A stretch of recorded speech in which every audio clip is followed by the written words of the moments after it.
अस्सलामुअलैकुम। आज मैं आपको कायद-ए-आज़म मोहम्मद अली जिन्ना की पूरी कहानी सुनाता हूँ। उनके बचपन से लेकर पाकिस्तान बनने के बाद तक बिल्कुल तफ़सील से, ताकि सुनते हुए मज़ा आए। 25 दिसंबर 1976 की बात है। कराची के वज़ीर मैंशन के एक छोटे से कमरे में एक कमज़ोर सी बच्चा पैदा हुआ। उसका नाम रखा गया मोहम्मद अली जिन्ना भाई। वो 7 भाई-बहनों में सबसे बड़ा था।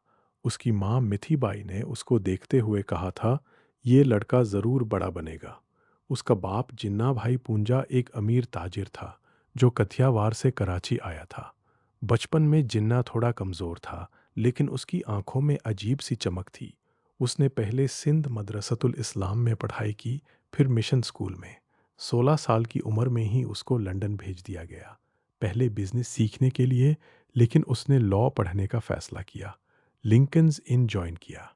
1906 में वो बैरिस्टर बन गया, उस वक्त के सबसे जवान बैरिस्टर्स में से एक। वापस आते ही बॉम्बे में प्रैक्टिस शुरू की। कुछ सालों में वो एक सक्सेसफुल लॉयर बन गया। लोग कहते थे, ये आदमी कभी हार नहीं मानता। 1906 में उसने इंडियन नेशनल कांग्रेस ज्वाइन की। 1913 में मुस्लिम लीग भी ज्वाइन कर ली। वो दोनों पार्टीज़ में काम करता रहा, क्योंकि उसका ख्वाब था हिंदू मुस्लिम यूनिटी। 1916 में लखनऊ पैक्ट हुआ। जिन्ना ने कांग्रेस और लीग के दरमियान ये अहम मुआहदा करवाया। इसके बाद लोग उसको ambassador of Hindu Muslim unity कहने लगे। ये उनकी ज़िंदगी का एक गोल्डन पीरियड था। लेकिन फिर गांधी आए और नॉन कोऑपरेशन मूवमेंट शुरू हुआ। जिन्ना ने कहा, ये मैस पॉलिटिक्स केओस लाती है, कॉन्स्टिट्यूशनल तरीके से काम करना चाहिए। उन्होंने कांग्रेस से अलग होने का फैसला किया। ये एक मुश्किल फैसला था, लेकिन उन्होंने अपनी सोच पर कायम रहा। 1929 में नेहरू रिपोर्ट आया। जिन्ना ने उसके जवाब में अपने मशहूर 14 पॉइंट्स पेश किए। इसमें Muslim rights, federal system, separate electorates और प्रोविंसेस की ऑटोनॉमी की बात थी।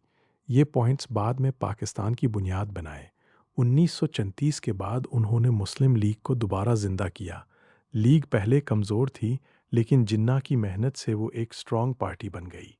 1940 में लाहौर के मिंटो पार्क में हिस्टोरिक सेशन हुआ। 30 मार्च को पाकिस्तान रेजोल्यूशन पास हुआ। जिन्ना ने कहा, मुस्लिम्स एक अलग कौम है, उन्हें अपना अलग वतन चाहिए। टू नेशन थ्योरी का ऐलान हो गया। फिर आया सबसे मुश्किल दौर, ब्रिटिश हुकूमत, कांग्रेस और अंदर के इख्तलाफात।